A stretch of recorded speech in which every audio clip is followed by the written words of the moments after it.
This workshop is called Cross-Sector Collaboration in the Field of Migration, Learnings from Social Innovation Cases, which is a really long, complex title. But there's a few words in there that are quite important. We'll get to it.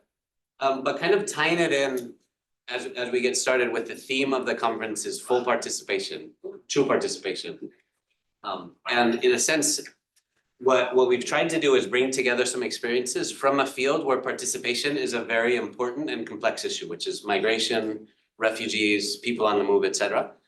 And that's a bit of what we wanted to bring out today is kind of two aspects. On the one hand, what does cross-sector collaboration look like in a field that's very complex? And it's really cool that we're following, it's cool and intimidating that we're following the work, the workshop we just had.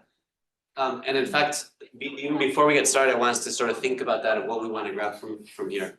But what I'd like is to go a little deeper into know-hows in collaboration on some of these issues. And so on the one hand, it's about cross-sectoral collaboration.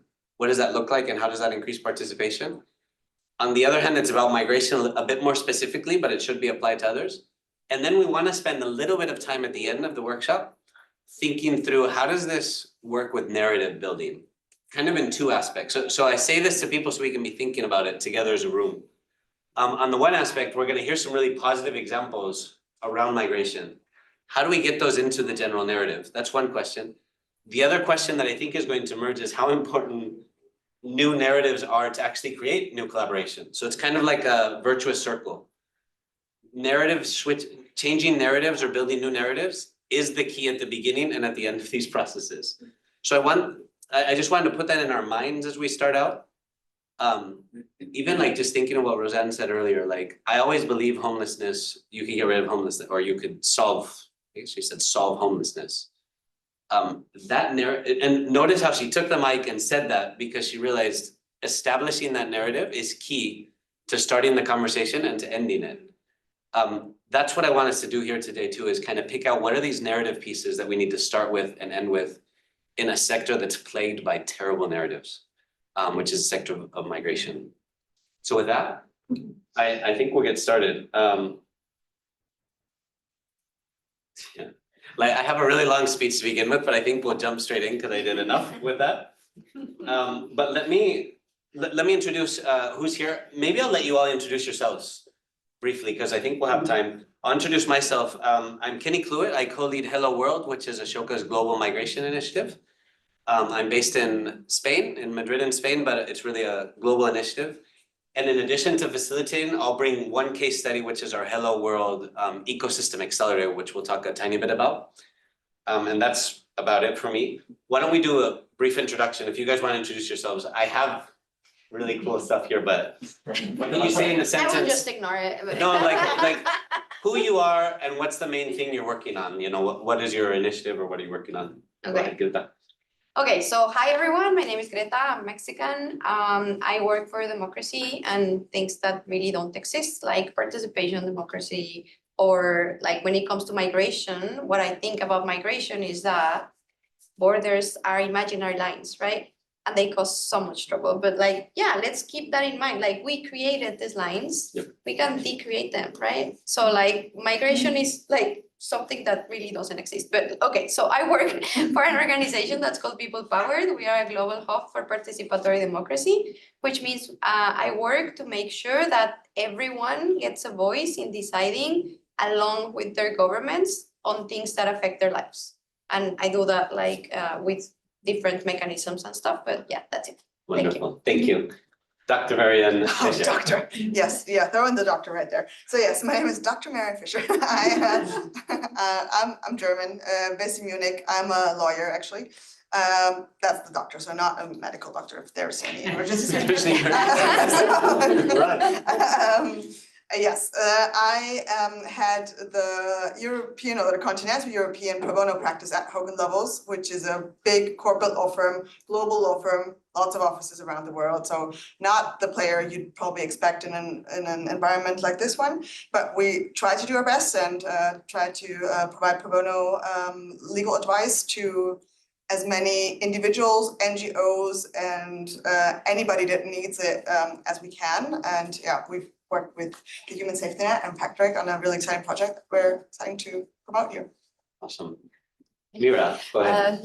Hello, my name is Miroslava Kerek. I am head of Ukrainian House Foundations, Ukrainian migrant NGO.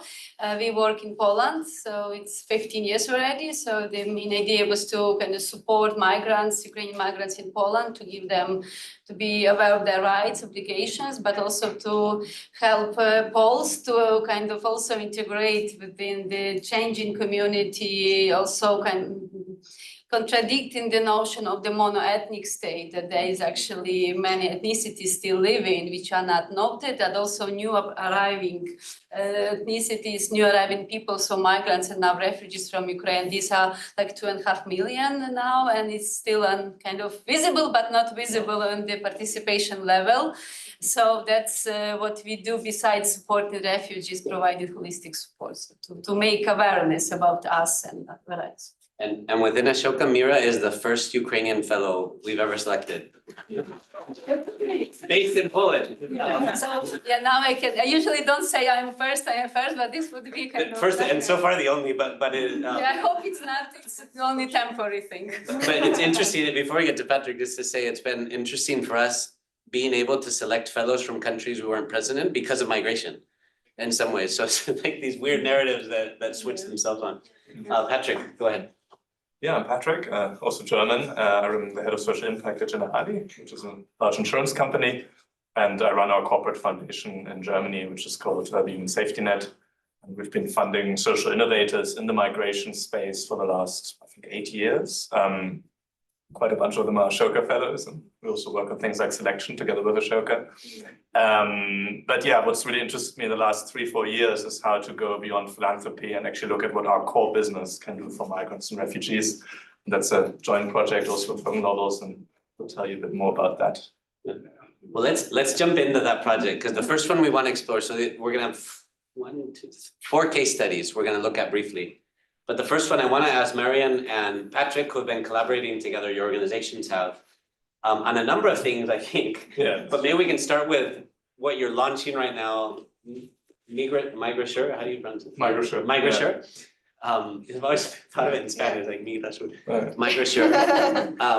What is it? What's the problem it's solving? And also, as you're telling us about that, who are some of the stakeholders that you had to involve? And both of you, Yeah. You want to go first? Sure. So Migrasure is sort of our first real project trying to support refugees and migrants through our business as an insurer. We're calling this inclusive insurance. Sometimes in emerging markets, you also hear people talk about microinsurance. It's a slightly similar idea. And basically, it comes from this sort of looking at what are the key pillars of integration. We've been, with the foundation, funding mostly in the area of labor market integration, helping people get a job or even start their own business as well. But of course, the other big pillar is having a home, right? Finding long-term accommodation, getting out of shelters as a crucial step. I'm not even sure these two are true participation already. Maybe we could say they're sort of the precursors of true participation, right? I think true participation, we probably talk more about the political, social realm as well. But they're really important preconditions, I guess. And the problem we're trying to solve is that in Germany, but that's similar in many European countries, refugees stay in sort of shelters or temporary forms of accommodation for an average 5 to 6 years. And this is, they're really not made for this. I mean, many of you work in the migration space, know these kind of places, right? I mean, imagine a sort of 14 square meter room that you're sharing with another person or another family, right? Being behind barbed wire, being more and more also under attack, let's name it, right? And these are spaces for temporary, like for staying for a few months, not for staying years, but that's the reality. And I think it has a real sort of also, and whether you can say this in English as well, sort of hospitalization effect, right? As it takes, instead of empowering people and helping them participate, it actually reduces autonomy. Actually, it's been so bad that when nearly 1 million Ukrainian refugees came to Germany in 2022, it wouldn't even have been possible to house them if not 80% of them had been hosted by private citizens, because all the shelters that were there were actually filled with people from previous waves of migration. And this is also very costly to the state, and that's also where the multi-sector comes in, right? Because actually, even this tiny space in a 14 square meter room costs the state up to 1,500, up to 2,000 euros a month because of all the infrastructure, wear and tear, etc. So yeah, it doesn't work for anybody. And what we realized talking to social innovators and NGOs is that, you know, already commercial landlords, I mean, there are some that are actively discriminatory, and that we cannot change. But there are many others that see this group as a risky group of tenants. And we heard already anecdotally of many cases where landlords say, well, if you make sure they come with a liability insurance, so in case there's a damage, we're covered. So they're protected. If you make sure maybe they do a one-day workshop on what are the key things to know about renting in Germany, then we'll accept people as tenants. And we thought actually that you could really bundle that into a product. And so what we're doing is we're providing a very basic, affordable liability and household insurance and combining it with services, basically digitizing what's already in the ecosystem. So if you look at cool models of different social enterprises and NGOs, we're digitizing that and offering services like an AI chatbot to accompany people in their native language and answer their questions and e-learning, etc. So that's in short sort of what we're trying to build and launching this October. And it's very multi-sector because it will require working closely with municipalities, with the state. We've talked to some municipalities that are also interested in maybe buying this, actually being the payer in this sort of construct, in this product, because it actually might save them money. But it also links to a lot of what we heard yesterday in the interview with the colleague from Bloomberg, right? It really depends on whether the municipality is already looking at social innovations, whether they're saying, okay, we have a fixed way of housing migrants and we're not open to anything else. And we've seen both attitudes. It's also multi-sectoral because it's really, for us, it's the first time working in a business setting with NGOs who license us content for these and material to train the chatbot, to do the e-learning, and who we hopefully can work with to also scale up their work through this sort of social business model. And it's intra-sectoral because we're also working with our private sector players like Hogan Lovells, so maybe that's a good segue. Yeah. Here I come. Yeah. So yeah, we're a law firm, obviously. So we provided the legal advice for this project, and it was a unique project in that usually, so as I said, we're a global corporate law firm, so we have expertise in many different and complex legal areas, and we also have a pro bono practice, which I lead. So in the pro bono sector, I think we often have queries that are a bit more simple, that from NGOs, from individuals that require things like looking over employment contracts or applying for a trademark and things like that. But this was really more complex and elevated, and it kind of combined the pro bono arm of our firm with the complex legal expertise that was necessary for this. I think I read somewhere in the memorandum that went out on this that the project itself was in a constant process of development and change, which is lawyer speak for it's a hot mess. Because I think a lot of questions only transpired during the project, as I understood it. And now I'm not an insurance lawyer myself, but I read through it, and there were beautiful things in there, like the Versicherung Ausgliederungsanzeigenverordnung, which I German in there. But yeah, it was very complex legally. It involved questions around outsourcing. So which services can an insurance outsource to others, to NGOs, and a source, because obviously insurance is a highly regulated area. So the insurance has to have control over certain things, and it wasn't really clear what can be outsourced, what cannot be outsourced. Then of course the good old data protection issues came in as well. And in general, insurance questions like, do you need a permit for the group insurance? And I'm not going to bore you with like more legal details on that, but it was just very complex. And I think that's what our colleagues really liked about this project.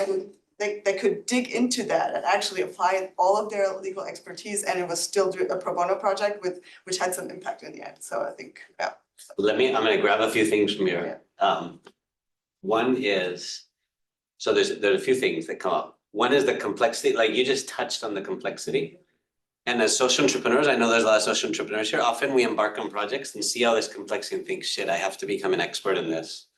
But you guys did something different. You said, let's outsource it to pro bono experts and you're like thrilled with working with this, because it's complex and it's different from your day-to-day work. I think there's something really interesting there of like changing the mindset of, I need to do this as my organization to who else is doing stuff. Can I invite them into the conversation? And in fact, I don't know if you know this, I was on the advisory board for MigraSure. Yeah, exactly. So they called a bunch of NGOs and were telling us this. I'm like, can we do that? Insurance for refugees? That sounds like unethical, but is it? But so they listened really closely, actually. And I remember I trusted you guys because I knew THSN. I'm like, they're not going to do something terrible, are they? But also I wanted to be part of the, because we're social entrepreneurs. We know businesses have a good side and a bad side, right? But that kind of openness to show the transparency. But one other thing I wanted to ask you, because Patrick, you just did like this huge thing of this was happening and this, and we needed this. That came from somewhere. Like you guys did research, you brought people together, you thought through it. How does that process work in collaboration? And also like, what were some of the previous experiences that you had with collaboration to bring you to get this one over the finish line fairly quickly? Has this been like a 3-year process? Yeah, I'm not sure that's quick. That's 3 years to go to market, right? Yeah, but tell me like some of the other experiences you've had. Yeah. So briefly, if you could just touch on a few things that kind of you brought into this, or both of you. Go ahead. Yeah, I think it's really, it's already knowing the target group through the work of the foundation and our collaborations with fantastic social entrepreneurs made a massive difference. So, okay, the housing topic was Especially the new. Ashoka fellows. Yeah, of course. But you guys worked with a lot of Ashoka fellows. Definitely. With Norbert Kunz in Germany, with Fatime Benoit in France. Definitely a lot of Ashoka fellows in the mix. And so we knew the target group already fairly well and knew the needs in a general sense. We had good networks to NGOs that could also help us put together focus groups. We went through the same journey as every change maker, as every social entrepreneur, right? Needing to do human-centered design, working a lot with the target group. So there was a long process of that to really land on what's the right value proposition, what's the right product. So that is one aspect. And I think that maybe can also change how companies, and we heard a lot about change maker companies in the agenda as well, right? How they collaborate with social entrepreneurs, realizing that actually, if you want to do this, you don't have the necessary expertise in-house, and you need to partner, right? And if we didn't had Hogan Lovells to partner with, honestly, the legal costs alone to clear these regulatory hurdles would kill any business case there is. Yeah. And it's made me think a lot about, actually, we don't have a sandbox for social innovation in the corporate side in Europe, at least not in our industry, because the regulatory burdens are so high and it's so expensive. So I think it sounds very technical, but without this kind of partnership, it just wouldn't fly. Yeah, I agree. And what helped our insurance, we had an insurance law expert on this case he has decades of experience in this field. And actually, I think that just really helped from what I gathered from the project. So it was just, and he was quite excited to get that out there. And generally lawyers are quite excited to show what they can do. For once, people see what they do. Yes, exactly, yeah. And it's a good thing, which is also not often the case. So and he was just really, it helped. They could apply their expertise from just advising corporate clients to like an NGO social project, impact project, which really, made it all come together. Yeah, that's good. I have so much more to go into, but I want to get, and the one thing I'm thinking a lot is the history of collaboration that you both had, or your organizations, and both of you individually too. Yeah. It made this easy. It's like, of course, I'm going to reach out to this person or that person. I think there's a lesson there too. Like it takes a while to get that, like the skills of collaborating. Let me move on to Mira. Mira's a superhero, and there's many things. You're approaching similar issues, obviously in an emergency situation still. But I'd love if you could tell us briefly what Dom Ukrainski, did I say that right? Ukrainian housing. Ukrainian housing. Yeah, but it's cool to say. What do you do of it, and what are some successes? And then I'm going to ask you to go a bit more into that aspect of kind of activating resources that most of us don't see as resources. Okay.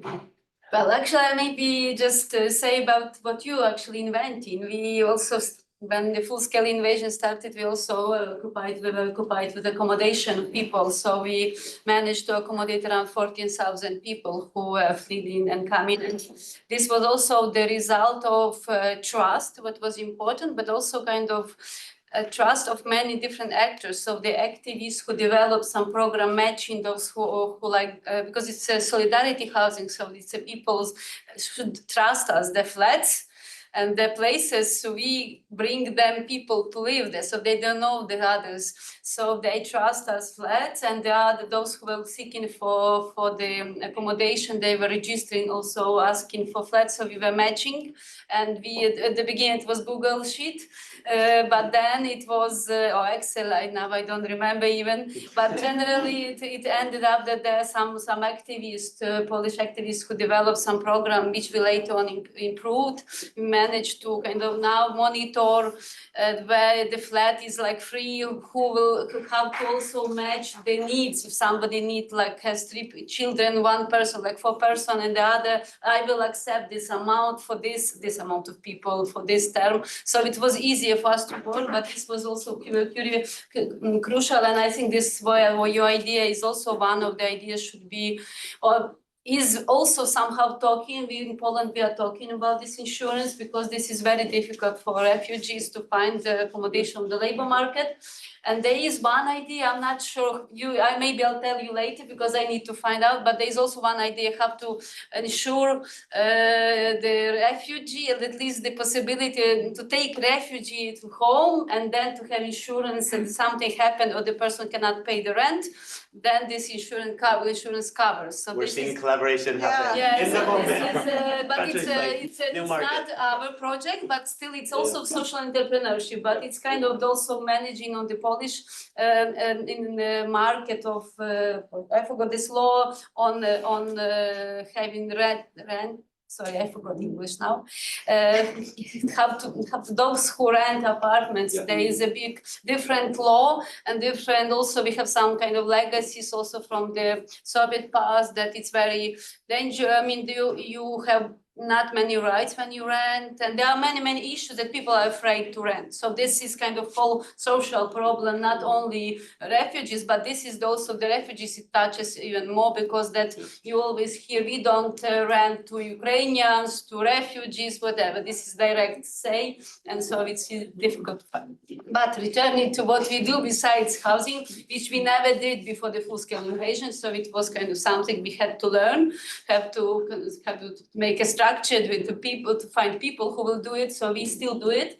We have emergency flats also for the people who are for short time, and then we help them to find another accommodation. Or these are also cases of somebody who is treating the kids or the family members for the cancer or other diseases, so they need where to stay. And it's not possible, like this hospital doesn't have these places for dormitories for parents, for instance, if the kids are treated.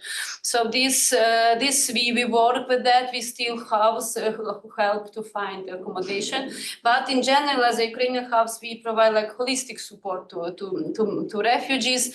It means that it's not only the person who needs food, I don't know, accommodation, but this person needs book to read, somewhere to go to meet others, who to have support groups. So we open as an emergency, we open library, we have cultural events, we have women clubs that we like 6 women's clubs where women gather, they do different handiwork, they also have psychological support, they do sports, and it helps them to recover from the trauma, to get to life. And it's like examples, I don't know, when people are really traumatized, passive, and now they start to live and instead stay on 2 feet. Also, we together with, in collaboration with other Polish organization, which has experience in work with children, and we open a Ukrainian school thanks to Deb from Save the Children, who also was a partner as a founder of that.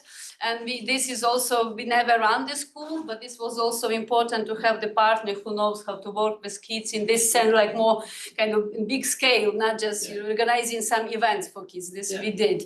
So this we also do. We have language courses, many kind of things which person needs and would want to have or needs to have when you are abroad. Yeah. So Let me interrupt you for a yeah, second. because, I can talk like about Mira, no, but she's naming like so many incredible things. She's like, we do this, we do that.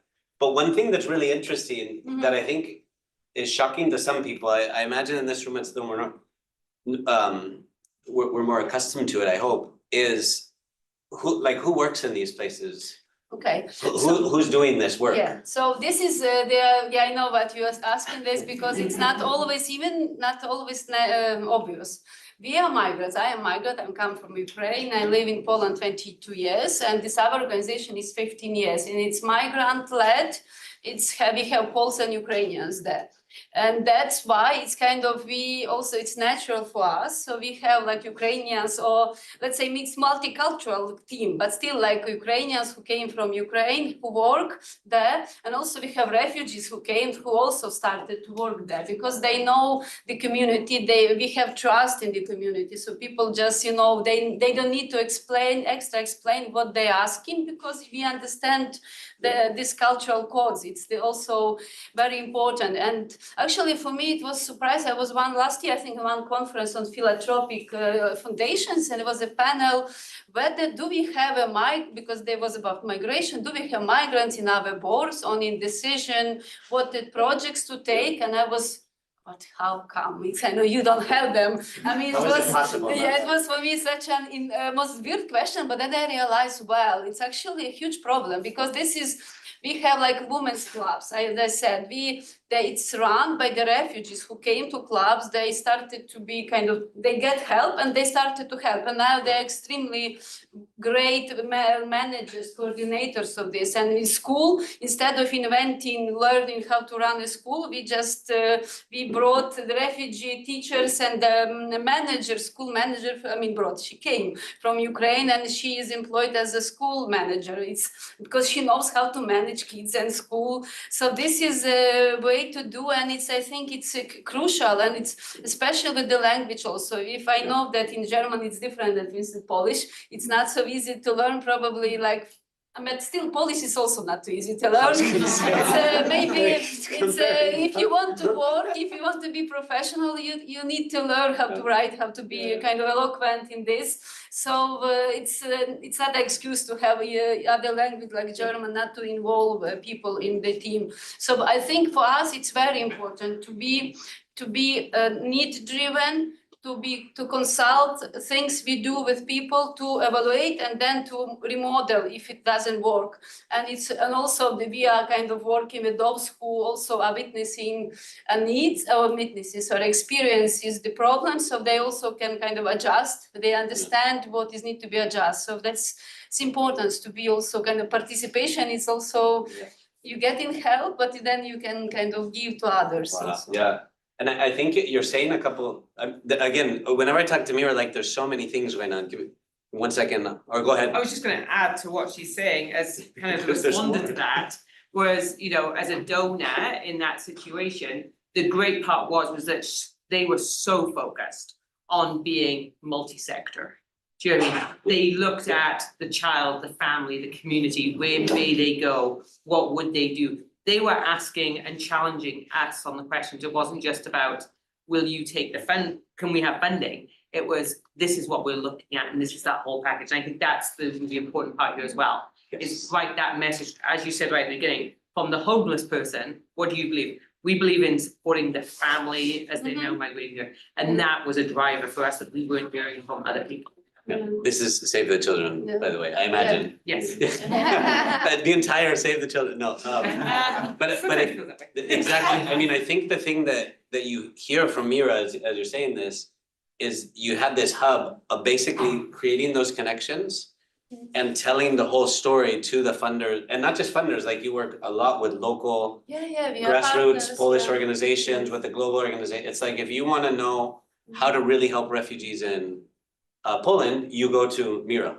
You know, there's a few other similar people, but it's also important because it's there are also in Germany, I know in many countries there are self-organized migrant or refugee organizations. They have the expertise. Sometimes they need to invest in them to have capacities to, because also it's being a migrant or refugee, you need to also sustain yourself. So this is economic question is very important, and you need to sustain. So it's not always you can be professional, dedicate yourself only to this job, but still you have expertise. And I think this investment in capacity in helping with a little bit of help even, it helps to flourish, and you will have experts. You have experts actually. love it. So we've seen like business and, you know, almost from a distance, creating a product, someone who wants that product. But kind of from the ground up, like who are the people suffering initially, but then turning them quickly into change makers and leaders and just helping them make the connections.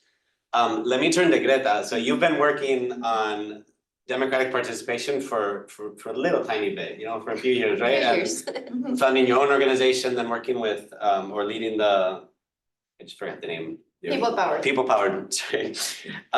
And again, we're talking about participation, how to get some of the people that are often excluded from that participation in. Tell us a bit about your work and maybe a couple examples of stuff that's worked. Okay, And you may, if you're gonna negotiate a new contract with one of these guys, maybe we can wait for later. I mean, but talk about collaboration, it's interesting to see it on stage. Okay, so let me start from the beginning. So participatory democracy is like an innovative way of doing democracy where people actually like have a say in how policies are made or how things are decided, which can be really powerful and like change making in a sense. But also one of the main things that you have to do when you want to have a participatory process is make sure that there is representation, right? So People Powered is a global hub for participatory democracy. We have members around the world. So I have some examples of things that have worked in including people. So for example, one of our members in Somalia is called Barido Platform, and they have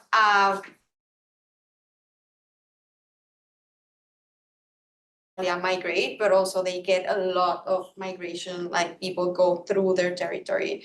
And this is a problem for a lot of reasons, because it takes resources, because these people have needs, because you might want to solve, it's like homelessness, right? Like you can solve it, but there's a lot of things that you need to take care of. Like, why are people migrating? What are their conditions regarding safety and health and like, you know, education and all those things that are just like not so easy to spot sometimes. So what these guys did was their community with the government were trying to solve migration. And what they did was like, okay, great. So what do migrants have to say? And this guy said like, well, nothing, they can't say anything because like they're not citizens, right? So they can't have a voice. So they started a conversation saying like, yeah, but like you're talking about a problem that these guys are facing like in their day-to-day, either like if you're escaping from a place because you're like politically persecuted, or if you're just like going through that place, maybe you don't want your identity to be known, right? So like the government was saying like, yeah, so that means they cannot vote. They cannot come to a city hall and because they're not citizens and they are not willing to be identified. So the challenging thing was how to make sure that these people's voices were heard and that the government was actually like going to use that input to change the policy. So in the end, I mean, there were like negotiations and stuff, like I don't want to bore you with that. So in the end, what they did was a deliberative process in which there were community members involved, but there were also migrants. Migrants are normally very scared of a lot of things, and they have reasons to be scared, right? So migrants were ensured that they would not be needing to identify themselves. Like no one in the room knew who, well, some people did, but like, if you came into this room, you didn't need to say like we're saying now, like, oh, I'm an Ashoka fellow, like, people just came into the room and they all had the same standing, and they all had the same opportunity to speak their minds and to talk about the needs and the desires they had. And then in the end, the result of that deliberation was used to create different policies for a lot of things that had to deal with migration. Mm. And I think that is a great example of success, because sometimes it's the little things, no? It's like people are scared that if they go into a room and they say, hey, I'm a migrant, the other guys will say like, oh, you're illegally here, let's get you out of here, right? So let's get rid of that part so that we can all talk about the things that actually matter to us, which is like, how are we going to make sure that the migrants that are in transit actually make it to their destination? Or how are we going to make sure that people in my community actually don't need to migrate because like there's opportunity here? Or because if you're being like politically persecuted, that like there's a law system that's going to help you so you don't need to leave your home, right? So I think in that sense, this is an example of how social innovation within the democracy space is helping us, get better solutions, more like a systemic approach on how to solve issues that affect us all. Because like, as I said, I mean, borders are imaginary and they create a lot of trouble for all of us, but we're all in this together, right? Like, and now, I mean, I come from Mexico, which is a country with a lot of migration. Like a lot of Mexicans go abroad normally to the US, but we also have a lot of people going through Mexico, right? And if we're not willing to listen to what these people need or what these people are actually thinking or what their motivations are, we're not going to solve it, right? And right now the Mexico approach is like, stop, like we're doing like really horrible things. So I don't want to deviate to that. So yes, positively speaking, there is a way, there are ways of engaging people and have them have a voice in solving the problems that they actually live, in their own lives and bodies. So yay. Yeah. It's interesting because you're like in a very specific context, you're talking about strategies to bring people to the table, but all of us have talked about that, right? You had these focus groups and bringing migrants to the table, and leaders of organizations, your whole life is about bringing those people in and getting them to work, right? This thing is the same. I want you to tell us just a little bit about the youth experience, because you talked about helping youth fall in love with democracy. And I think that may be something, just an interesting thing to encourage us today, because we need a little more love for democracy. But I mean, that's another experience, right, of involving another group that was excluded from participation. Why don't you tell us that briefly, if you can? Okay, yes, very quickly. This has nothing to do with migration, but it's a very good example. So one of the things that my former organization does is participatory budgeting, which is you get a chunk of public money and then people in the community propose how to spend it and decide how to spend it. And a couple of years ago, we ran a pilot in an indigenous community that had like very, very, very low participation rates. And that was by design. We wanted to go to a tough place, right? So in this community of 5,000 people, like more than half of them said they did not believe in democracy and they did not care about like who was their mayor or what the policy was, because like everyone cheats, everyone lies, they don't care. So we started working with this community, and one of the very cool things about participatory budgeting is that you can make up the rules, right? So we started by having like discussion, like work groups, whatever, like groups where you work with people to decide things. And we intentionally did that with the community, right? So we were like, okay, community, we have this much money. How are we going to decide who gets the money, right? And they set the rules. So one of the questions was like, how old are people going to be for being able to vote? And this community, in Mexico, indigenous communities have like a different like status where they can decide some like internal things, like for example, like voting age or things like that.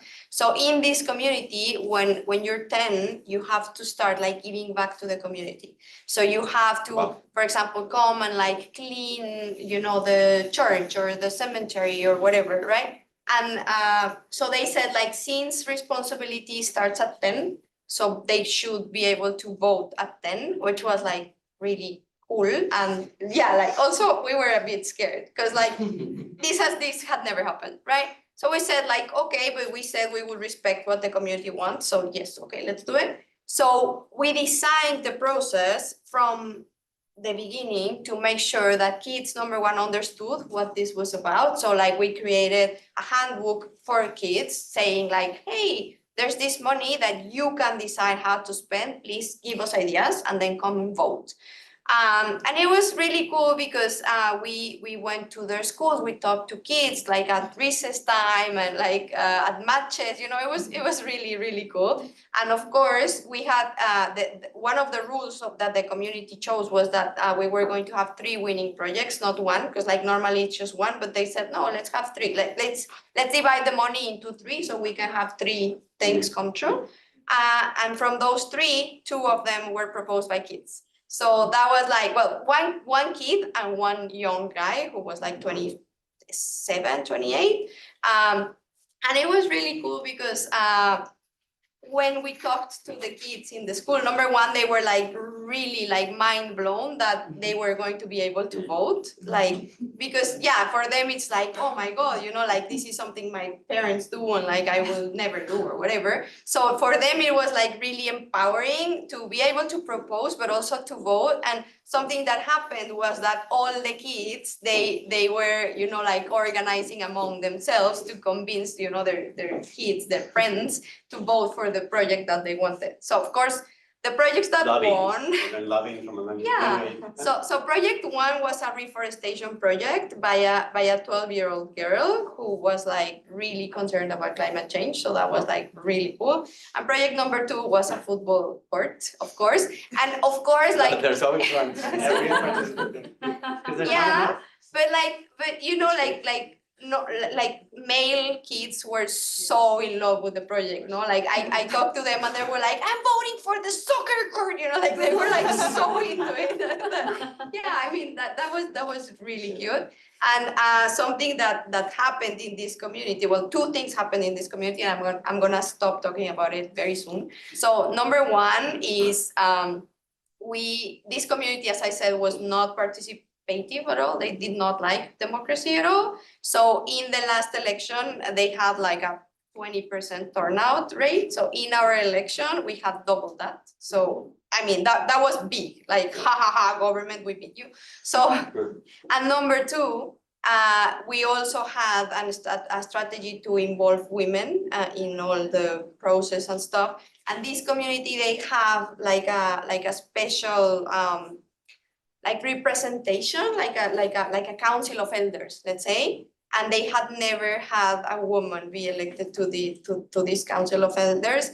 And we just like we didn't want to like mess up with the organization or anything, but like we in one meeting we were like, hey ladies, why do you think that no one has ever been nominated to this? And they're like, oh, I don't know, maybe it's a good idea, whatever. Okay, so the next year we had the first woman elected to the elders, and it was just by asking a question, right? Like, maybe you should try it, you know? So I think the idea of this story is that social innovation is not that hard. Sometimes it's just about the details, about like making sure that the process is not exclusive from the design, for example, right? Or it's about like asking the right questions to the right people and making sure that everyone is represented. Because like if you're talking about migration, migrants should be at the table, right? Yeah.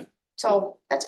And I think you can clap for all of them, but I wanted to point out a couple. I mean, I just get to listen and pull out things, but there's a couple of things that emerged here that was really interesting to me. One is you went to where people were. So, because I find a lot in the sector, it's like, I talk to a lot of organizations that say, we don't have any migrants coming to to, Yeah. you know, to our hub for entrepreneurs or whatever, and like. What is wrong have with you that? talked to them? But even like, it's really easy to criticize others, but this was Ashoka too, like we were hoping to have migrant fellows. And we're like, well, they don't answer emails, you know, they don't use the right language, and we started saying, well, what if we went to their neighborhood and had tea with them or something, you know, like, let's change our way of listening so that we can actually get closer. Literally that simple thing, you know, or let's do WhatsApp messages for a lot of people that are doing work in the streets and don't sit down at their computer at night, right? And it completely changed a lot of things in our process and made us challenge. So that's something I just wanted to pull up. And the other thing I think is really interesting in all of these, well, maybe not the insurance one because it's a little longer, but it's the bringing a group together and having quick results. Like something that you can point to and say this happened, like they can point to the soccer field and the deforestation process. With me, like, we have a book club, okay, now you have a book club, what's the next step, Yeah, like, school in 3 weeks. that's right, yeah, like things are, like showing those results, even if they're small, really helps consolidate the group, and this is part of social innovation theory, it's not something we're making up here, but it's true, and just to share a bit of from the Hello Europe perspective, so we work with people like you all the time, obviously, and before what we were doing is helping individual social entrepreneurs scale to different countries. And there was a moment when we had scaled a couple entrepreneurs to a few different countries where one of them said, hey, this next country, why don't you just bring, you know, the top political leaders, bring the top business leaders, you know, some of the top universities and a few other social entrepreneurs, and let's just talk about changing the whole sector. I don't want to scale my organization anymore. I want to change the sector. And we started thinking, that's interesting. Because, you know, we'll work with 3 different fellows, they're doing slightly similar things, and like, you guys should probably talk, you know, kind of like we did now. So we built this thing we call an ecosystem accelerator, which is basically, rather than centering on accelerating an individual social entrepreneur, we try to accelerate impact in a sector led by social entrepreneurs, because they tend to push for action, right? That's what y'all do. But putting the stakeholders around there, because, you know, we know a lot of these stakeholders, and it was a really amazing experience. It was hard to convince a funder to fund it. We got someone to give us some money, and we put it together thinking about migrant entrepreneurship. That was our first pilot. And it was really interesting because we tried to push it towards action, which we ended up having to pull back the reins because everyone wanted to run too quickly. It's like, hold on, let's analyze the problem and then have something tangible quickly. And for us, the tangible thing was like, we wanted to write a paper on recommendations for the sector. So not pushing people like, let's design something together. It's like, no, let's just get together, analyze the problem and say what's needed. But then people started taking off with it. And eventually, like a year later, I think an organization was formed from some of our members called Starting New, which is basically an organization to bring together representatives of migrant entrepreneurship in Europe to kind of lobby and work with policy, because migrant entrepreneurs are not represented really at policy level, partly because of the fear. Both fear of like not having the right documents, but also as, what if I receive public funding and do something wrong with it and I screw the representation of all my people? That's a real fear for a lot of people, you know? And so like, how do we build some of those bridges so that there can be direct things? But that's another example just to throw into this, that we started thinking we can, if you bring the right people together, bring the users together, analyze the problem together, and then figure out what to do. Because so often what we find is individual organizations saying, well, we did the right thing, it's their fault. You know, it's like the government saying, well, if Red Cross did their job, and Red Cross is like, well, if the government did their job, and like, well, if Europe did their job. Like literally, you guys are in these conversations, everyone just blames one another. It's like, well, why don't you all come together and we'll put some stuff up on the board and see that none of you are doing the right thing because the problem's grown too much. It's too complex.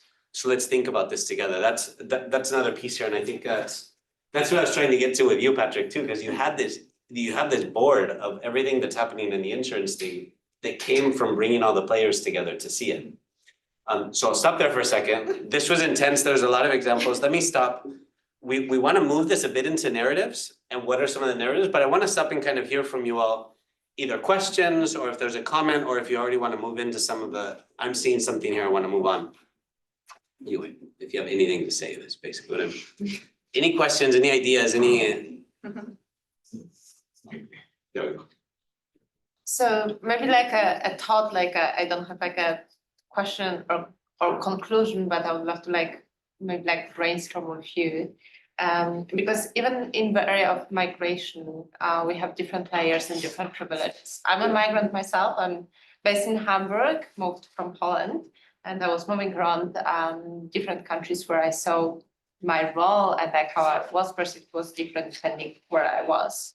But right now, also like being here in Europe, like we see there's a lot of migration coming like from outside of Europe, and also migrants. Like in the case of Holland, like we have migration, like strong migration from Ukraine, and I think I've never seen like more beautiful approach to welcoming people. Although I know there was a lot of like layers to that, so it's not like all like beautiful. And but then we also had like migrants coming from outside of Europe who were going through Belarusian border, which is a very different case. And I think when it comes to like talking about migration, I think there's like this part that I think like it's very it's deep in my heart. It's like, what is more that we can do about that? Because like it's literally lives that are being taken away. So just wanted to put it out there and see if there's some thoughts on that. There's a few other hands that shut up, so why don't we let a few other comments, because I imagine they're sort of related. I think I saw your hand first. Yeah. So just a little bit adding to that, and also when we go on narratives map, what we're very interested in, we have like different layers of migration, right? We have migrants, they're allowed to work, and me myself, I work with refugee entrepreneurs here in Hamburg, and also with an organization I think you're in touch with, Lead Hub, and also that have a lot of challenges because of their status. So I think maybe you can all share a little about your challenges, and maybe you'll have some insights and also some strategies how to overcome these challenges, because especially when we're talking about labor and about laws. So, but not like in the sense, okay, yeah, it's difficult, we know that it's difficult, but maybe also all of you, maybe you have some best practices or something, hey, that really worked well. Because, for example, my initiative is called I Made It. We work with refugees entrepreneurs here in Hamburg, and we organize design markets when they can give out, not sell, give out their handmade products for donation. Which is really cool. It's really local, Yes. and it's really nice. It's part of social inclusion. So we get in touch. We talk about what they do. Some do their own soaps. Some do their own bags, or like something they do at home, home and kitchen, wherever they live. And then we have we're still always in the center of Hamburg, so Hamburg Mitte, so in the center, and yeah, part of events or festivals in order to be present. But we're present, but we want to act. And maybe you can touch on that and like in the next point of narrative. So yeah, we talk to each other, but like how can we act together, and how can we really do something and create together if we have challenges, but maybe you have some practices, best practices you could share. Julian, I think there was another. Were you in another hand? Yes, Okay. I'm not directly answering to this, or I think. It's okay, let's collect a few and then we'll run over. I worked in a similar project, or founding a similar project, was part of it in Lübeck, that's a city quite close here. When the Ukraine refugees started coming in, and we organized housing, short-term, long-term, translation, house information, all these kind of things. And something that I experienced there was another form of racism, or first and second class refugees, and it came on quite strong, and I didn't expect it because people were so welcoming. And then we had the situation, and there was a young man, I think he was from Afghanistan, and suddenly the family, when they heard his nation of origin, they said they don't want him to stay there. So it was our position to try to navigate this using the people that we had offering something, while we had so many people in need. And I really struggled navigating that. I was so mad and I couldn't imagine. And then with the food sharing sector, I learned a lot about how they gave out good food to the white and Christian refugees, while giving out really bad food that would barely be eatable to all the other refugees. And I'll be moving to Malta next week, working in a human rights law firm for refugees, mostly, hopefully. And I just wonder, there it won't be such a big topic because people aren't coming from Europe over. but at the same time, coming back to Germany or to the more northern countries, how can I deal with this inside the sector of addressing this kind of bias and double moral? Or we tried working with it, and I really, I didn't find a good solution. Besides looking at the law and the legal system that it's based on, looking at empathy, but what's there more that we can do to deal with it? Yeah. So I think there's one more, and then we can maybe play with those. Yeah, I think just echoing, I think, as a humanitarian sector, that has been the biggest struggle as both have been highlighted. The number of organizations, people, donors who came to us and like, we can give you money for Ukrainian refugees, for migrants who are coming across. And we're like, that's great, but can we also send some resources to these other countries? And can we give you people, because we're dealing with Venezuela, Colombia, all heading towards, and they were like, no. We only want here, and it did cause a lot of internal, real hard decisions on where do you stand in that line as well, and where is that line when you're trying to hold people to account. And I guess it goes back to these organizations and how do we build trust. It goes back to this Mike's first thing. Real participation is trust, that we know that we should treat every migrant the same, no matter who they are. And this is one of our biggest issues, because where do we as an organization then stand? And do we say no to a donor or to a person who says we won't treat everyone equally? And and even within our ethics, we have a lot of those fighting things. Thanks. No, but I think I'll start just saying one thing, and then if you have comments, we've thought a lot about this. You can imagine in a similar situation. But one thing I want to be really grateful for is bringing this up and saying it, because I think often that's the first step, is saying this is happening. That there's an issue here, because so often we maybe don't want to say anything because it's going to put in danger different pieces. So first of all, just thank you for that.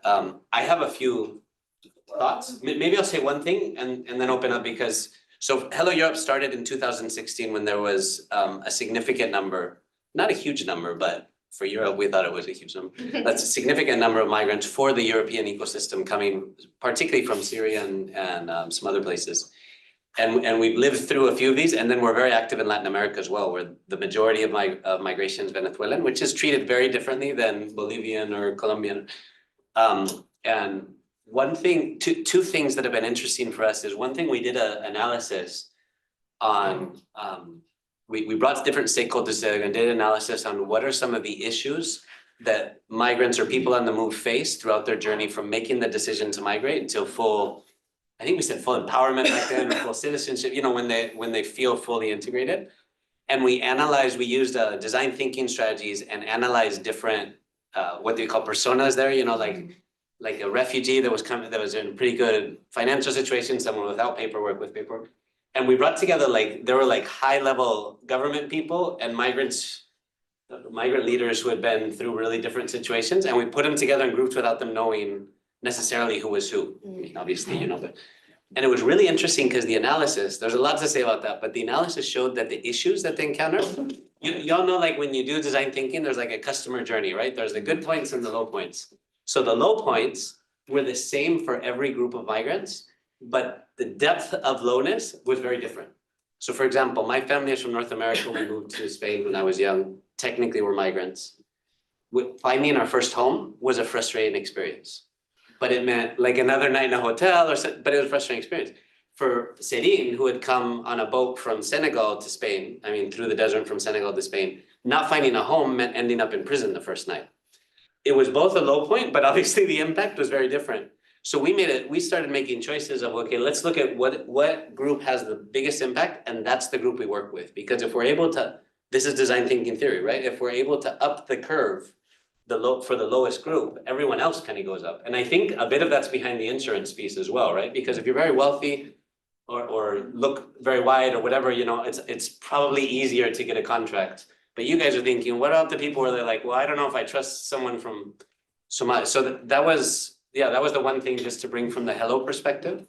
And so we've been very, very intentional whenever we do something, whenever we show something, to really make sure the migration group that is facing the most persecution or the most negative narrative is seen as a change maker. Because some migrants already think they're change makers. It's really easy for us, because for whatever reason, but let's show the ones that we don't think are change makers how they are, because we know they are. They just aren't talked about as that. So that's just one piece, but if you want. It's an easy topic. Very, very. But I mean, we talked about a few things. There's also some examples and stuff, but I wanted to open up, see if there's some thoughts here.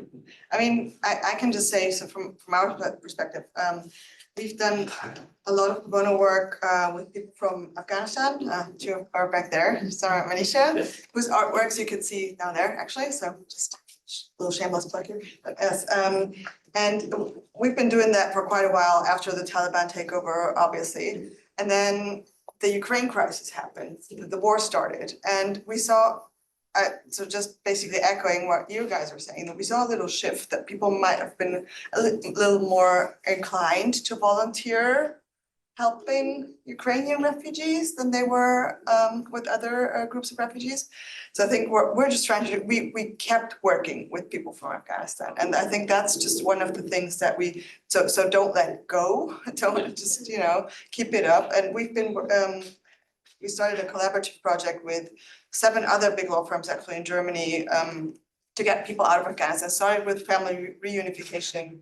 Then it's now shifted more to the federal admissions program that is in place in Germany. For those who are not familiar with it, it's a unique program to get refugees out of Afghanistan. Sounds great. They intended to get out 30,000 people in 1 year. It's been going on for about 18 months. They've so far gotten out about 550 or so. And now in the new budget for the next year, actually the funding for this project has been cut by 90%. So we're just trying to advocate. We all the law firms or most of the law firms that are in the project are sending in letters to the Ministry of Interior, trying to keep up the funding and just trying to combat also the political climate a bit in Germany, to be honest. So I think it's just that the persistence, I think I'm trying to say, to just keep working with people from other groups that might be the second class refugees that we're talking about. Sometimes I think, I understand if there's sort of the ethical position of also saying no to certain grants, and I think maybe there are sort of alliances that are possible so that then they can't just go to the next INGO, right? But the whole sector stands by this. That's, I think, it makes a lot of sense. But I have also seen incremental approaches where kind of the momentum that was around the arrival of Ukrainian refugees has then been channeled into something more inclusive over time. So the example I'm thinking of, many of the Germans in the room might have heard of it, was called the Alliance for Ukraine. This was a big group of NGOs, private sector, foundations that came together literally within weeks after the war began, and also immediately put together a fund, invested resources in a very easy to access way, without bureaucratic procedures, dished out millions to small innovations, civil society organizations coming up with good solutions. But it was at the beginning focused just on Ukrainian refugees, but then within a year it had broadened to actually target all refugees and newcomers, as they put it. And within 2 years, it had evolved into a public-private partnership whereby a decision of the German parliament, also the Ministry of the Interior was investing. And at that point, the governance board of this fund, of which I'm a part, was also restructured. Before it was all white foundation representatives, let's say. And now I think of 10 people, I think I'm the only one who has not a migrant background, not a person of color. So just to say that momentum, which was amazing, it headed into a too narrow direction at the beginning, but it was broadened by persistence and by keeping at it, as you say, into something that actually I think has a systemic impact now and a cross-sector impact in Germany. So that I think can also happen. So I'm not really landing on either or, but I'm just... No, but it's interesting too, right? Because it's this idea of cross-sector collaboration. If you keep putting the people in the room, including everyone in that room for decision-making, you can keep making these good decisions. I think migration, I don't know if it's intentional, sometimes it's an intentional strategy, sometimes it's the sector. It's one of the most siloed sectors in the world. I mean, if you've ever been, is anyone from UNHCR or IOM here? Okay, because this isn't meant to be super critical that UNHCR and IOM, but if you've ever had those two organizations in the room, these are the 2 UN organizations. Both of them will start defining, we only work with refugees, which means blah, blah. I think they've stopped now, like they've become more collaborative. Well, they're trying to. But it's really interesting because it's been so insisted upon them to be so narrow in their approach. That's the thing they lead with. You're like, guys, we're not talking about this. We just want a solution. So like, for example, we talk about people on the move or whatever. I think that's one thing to do is keep insisting on keeping that broad group and keeping the collaboration broad. And like you said, if you can be smart about it too and take some money, because we needed to serve Ukrainian people as well. Like, it's not like saying, we don't like you, because it's like, okay, yes, how do you help us with others, or activating them to help others? That's another thing I've seen a bit of, is Ukrainians understanding, hey, we're receiving this extra help, well, I'm gonna bring my Afghan friend along or others. It's not necessarily the majority, but these things happen. But I maybe add to this, it's in our case, I mean, because we are Ukrainian organization, so it's kind of, we have this expertise, or we had, and then we learned, we have more expertise on legal status, all these issues related to cultural specificity to Ukrainians, but also this was in Poland as well, that Ukrainians are all white, and then all Ukrainian, ethnic Ukrainians, and it was a kind of shock on the border that actually we have very different Ukrainians, also black, because also we had actually talked with somebody on the way here. They were Afghans who were also fleeing in 50 years ago from Afghanistan. Like also via Ukraine, we have like also not big community, but still also this community. We had also many people who had refugee status in Ukraine who are fleeing from the post-Soviet, like Russia, Tajikistan, all these countries. So, and there was a huge problem then how to help them in Poland, because they didn't have this status in Poland, and they could be deported to Tajikistan. And so this was a huge problem. Roma people, then also different treatment of them. So we invite Ukrainians to the shelter, but then we prohibit, we don't let those people to the shelter, the Roma people to the shelter. So there were huge problems with schooling, accepting them to schools, because the directors and teachers don't want to have challenge this, because it's also the problem in Ukraine, because especially in Transcarpathia, there is many Roma people living who could have, like it happens that they are not literate, and they speak mainly, for instance, Hungarian, not Ukrainian, and it's kind of not only teaching them to write and speak in Polish, but actually teaching them letters and all this, like from the zero. So this is a huge challenge on one hand, but on the other hand, there is a lot of prejudice. And with the housing, this was the very big issue. And we had, it was really difficult to post them into solidarity housing. So we had the cooperation with Hayes and Airbnb. So we were managing to host them in this like 1 month, and then helping them to find another. So there were other solutions. You had to use Airbnb. This was but it was their money, so it's not, they actually gave money for that. But still, so like to sum it up, it's I like this idea that actually we learn to provide this help, and actually it's not in Ukrainian hubs, it's not that we are only for Ukrainians, so that's the case. And well, we often don't have expertise on the strict refugee status, because it's a different legal procedure in Poland, but we are a member of the migration consortium. So there are a few organizations who are lawyers organization and have expertise strictly about the refugee law, and then we can cooperate also with the full-scale invasion, when we had like I think 80,000 students from not 80,000 more, I think 800 was the number of different universities from the African countries, from India, and there was a huge problem what to do, how to help them. So, and also especially those from Africa, but we totally didn't know how to help them. So we work with the Foundation for Somalia, and they we fund some grants to them, and they were helping to work with them. So at least if we now don't have expertise, we learn how to cooperate and to use each of us our expertise to help all those people who were coming. So I hope this. I know that it's for me, it's a bit harmful also for Ukrainians that actually this is happening. because it's kind of, it's kind of not our fault that we are white.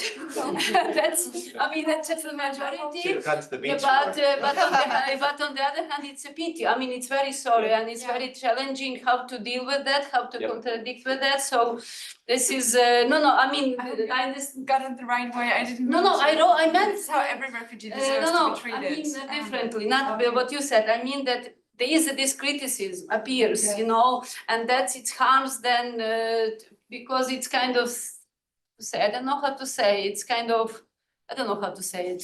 Probably. No, but it's interesting too, It's you're kind of talking about that the. it's a kind of we are to blame for racism to others, but I would not.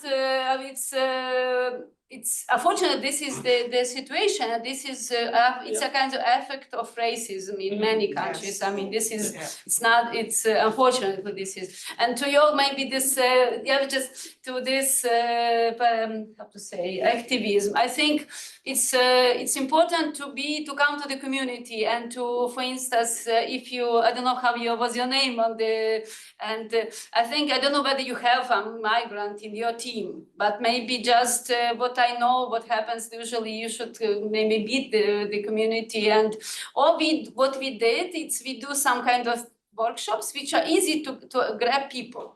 Like art therapy, doing some handwork, and then you will see who is more active, and then to involve in your team, and then you will see how it will flourish. So this works in us. In our case, all our team leaders came as those who started just as a participant, and then they involved, and it's kind of you will have access to the community.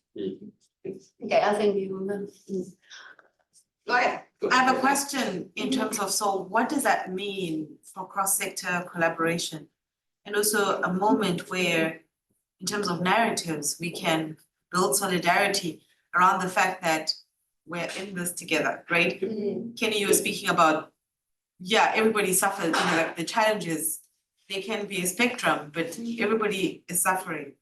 So for me, my question becomes, if this is the issue we care about, what does that mean in terms of cross-sectoral collaboration in a moment like that, to say, to call it out?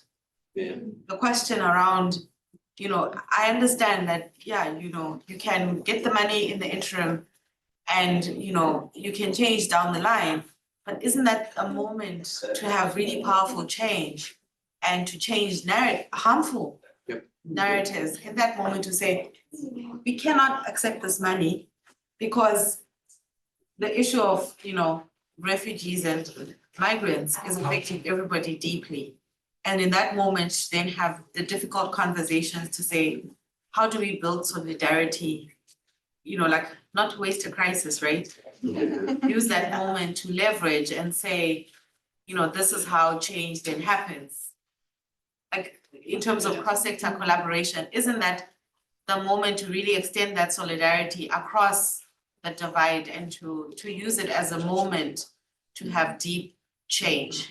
I started, but there's one thing. I mean, we had huge cooperation with business, and like in 22, 23. But then, let's say, what I see from the business, they are driven again to the normal corporate life, and that's what for me. We hoped it was building this kind of cross-sector, because it was also for us. They've been in our office. They kind of said, "Wow, it's so kind of inspiring to meet the activists and to kind of to collaborate." But then the corporate life went its own way, and there is a challenge. So it's not the answer. It's just kind of there are sometimes you have hope that you build it, and then somehow it goes away. And but what is challenging, I think, in our case, like also on this migration and narratives about refugees in Poland, is still because of this Belarusian border, because of the, let's say now they again saying about the security issues and introducing the laws that probably they could shoot people in this borderline. So it's very difficult to have a partner in politicians, and it's very disappointed, because when we hoped we were working with, this was the other way, we were working with opposition politicians as a coalition to have them on board when they came to power. to be more kind of human rights, to be kind of in the line of human rights. But unfortunately now, again, we have this security issue on the top. And then the narrative went down, and that's the, I mean, I don't have answer, I have kind of disappointments. So So, there are small things you can do. Yeah. No, like, I mean, like from a social entrepreneur point of view, something very small or not that you can do is hire migrants as part of your team. And I have done this before, and yes, it costs more and it takes a lot of paperwork, but it changes their lives. Because in Mexico, at least, when you have a legal work, you have access to social security, you become a person, right? yeah, So, yeah, really, like, because before that, they had like no ID, no nothing, right? So, I mean, it cost my NGO a little like 5% more, and it cost us like paperwork and stuff, but it was worth it, right? So like there are things that we can do, and like I think we as change makers can start having these kind of conversations, because it's not that hard. Like some things are not that hard, so let's start there. Yeah, so let me offer one thing, and then I'm gonna ask you all a question, kind of narrative to end. So I'll announce the question so you can think about it, because it was in our notes. Okay, good. I've learned a lot of people want to think about questions before they answer. I'm a person that answers before I think, which has done a lot of damage. But I want to ask you if there's one narrative shift that you've worked towards and are working towards, like one thing that you've changed that's been really effective, or you hope will be. What is it kind of in your work? But just before getting there, I think one thing I wanted to kind of point out, to your point, Dalisai, is these collaborations are very long-term. And I think what was different, for example, like I've had the privilege of seeing a lot of this kind of from a perspective on what was different between, for example, Greece and Poland, where there were very similar situations as far as arrivals, like big things, was in Poland, there was a very strong citizen sector that was collaborating together, and a very strong diaspora, including your organization, one of the main organizations, but there was a number of others. So when stuff happened, they were able to get together and work. And actually in Poland, they pushed back against this narrative a lot.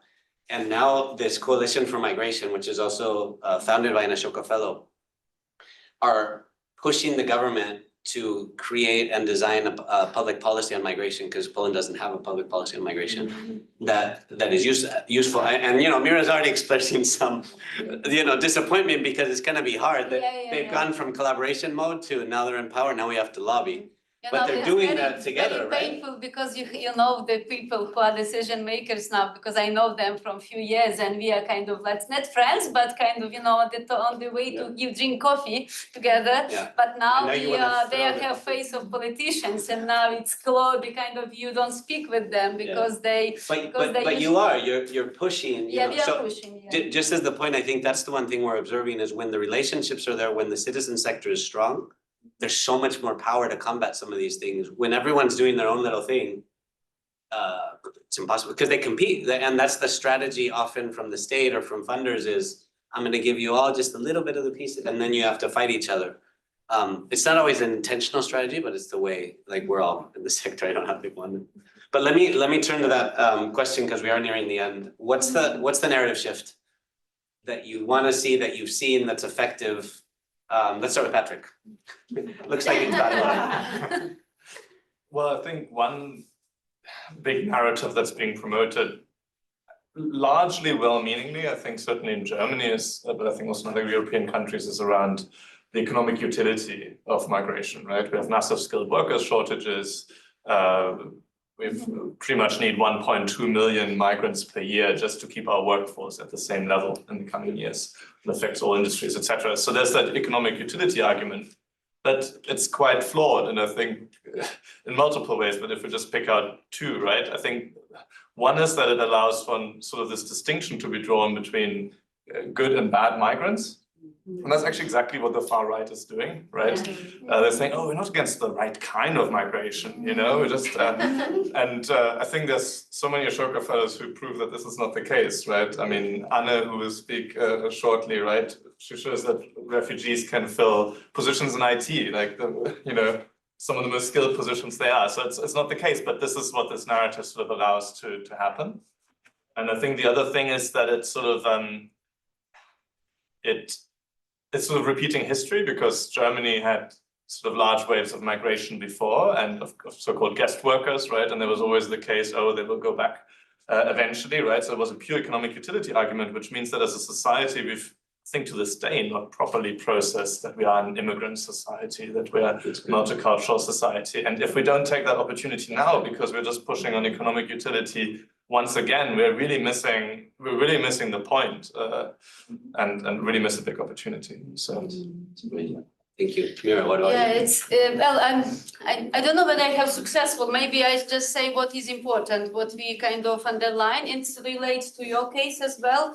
One thing that underlining, also there is a political narrative, especially like far right or right even, that we, Poland, spend a lot of money on social care for refugees, Ukrainian refugees, and it cannot take more, we need to stop. So now there was a change, so there is almost none support besides the child support. But there is narrative that actually in terms of economic terms, there was last year the Ukrainian refugees, because they have right to work, and it's a great solution actually for Poland, they added 1.3% to the growth of the Polish GDP. Yep. And this is, and Poland earned more than spent on supporting refugees. And this is narrative, it's actually, it's UNHCR which we talked, they did research with the Deloitte, and this was also the report. The problem is that media don't catch it. They catch those that Ukrainian refugees came here for social benefits and they take jobs. It's kind of very popular narratives. It's very difficult to contradict, but still it's one of the narratives we should do. And the second one is related to the topic of this conference. It's very difficult to be not participating in decision-making process in the country, and because we don't have rights to vote, and on non-level. So at least what we advocate, we have different councils, different ministers, has like Council of the Women in the labor market. They have council on different issues. On education recently there was announced. So to be part of that, to be on this in this board, to mainstream in a way. This is kind of the idea that we are part of the society, so at least take into account to us to be in this body. So not necessarily, I mean, the voting right, the political rights, it's a kind of, I don't know when and whether, but this is doable. So it's kind of convincing, yeah, this is what we do, we try. I will be in one board, but the rest, I don't know whether I will be. So I apply to this, so this is my way to be there. Yeah. Yeah, I'm not sure it's a real narrative, but one thing I'm trying to work towards is stop treating people as projects. Because I think those people who want to help, it's always great, but sometimes when it gets difficult, you move on to a different project. And I think, I mean, I talked about persistence earlier, and I think that's something that is needed in this sector and in this work in general. And on a smaller scale, this also happens in our law firm, right? People take on cases and they're like, oh, well, it gets difficult. I mean, I don't think we have that this has good chances of merit, so I'm just gonna move on, because that's, I mean, that's what they learn from other work, you know, if the chances are not good, then you settle and you just move on to a different kind of project. And so with picking up cases in the migration space, and especially with the federal admissions program and all that, and when people get involved in the actual case and in the lives of people that are behind that, they realize, oh, well, there's a person, there's a human being. And sometimes they really get so invested, even more invested than they should be sometimes, maybe, because they don't have the issue behind that, obviously. But, that people actually realize it's not only numbers, it's not only a project, it's people behind that. And It's good. It's good. Okay, so I would say citizenship is not the only way of being a good citizen. So you can participate in things like Mira just said, but you can also, like ask for transparency. You can learn how to navigate the system even if you don't have the nationality or the card or the whatever that makes you like eligible for participation. Participation is not should not be only for a certain kind of people, and let's fight for it, because the more we accept that, like, if you don't have yellow hair, you can't participate or whatever, the more that the system stays the same, Mm. right? So like, Yeah. it's a right that we all have, let's fight for it. It's good. So we always say every migrant a change maker everywhere all the time, which, and there's a whole reason behind even saying it that way. But even I want to take a step back, and one of the narratives I really want to propose, and I think is really helpful, has to do with the homelessness one. Saying this is not an unsolvable problem. It's not an impossible problem. It's not necessarily even getting bigger. If you look at stats according to population, but what do they call it? A presentism. There's a presentism problem with it, which is always, there's always a new crisis, and that's all we talk about rather than saying, hold on, migration's been going on forever. There's different causes and stuff, but if we just isolate the fact of migration, it's not that big of a deal, and it's quite workable. And I think that's one thing that's been really helpful for us, is saying that there's solutions here, and hopefully all of you have felt that today of hearing from you, like there's a lot of solutions going on that's really interesting work. Let's talk about this stuff. Let's bring it to different places. So we're gonna wrap up. I do want to encourage you all to see, there's a bit of an art exhibit, and one of the artists is here, one of the photographers. But please, yeah. We managed to bring that in, but feel free to talk to them as well, and check out the art which is around the building, right? But that's part of what we want to do, is just bring some pictures and some images and some ideas to keep shifting our narratives and be used to seeing some beautiful stuff. But thank you so much. Thanks. Done.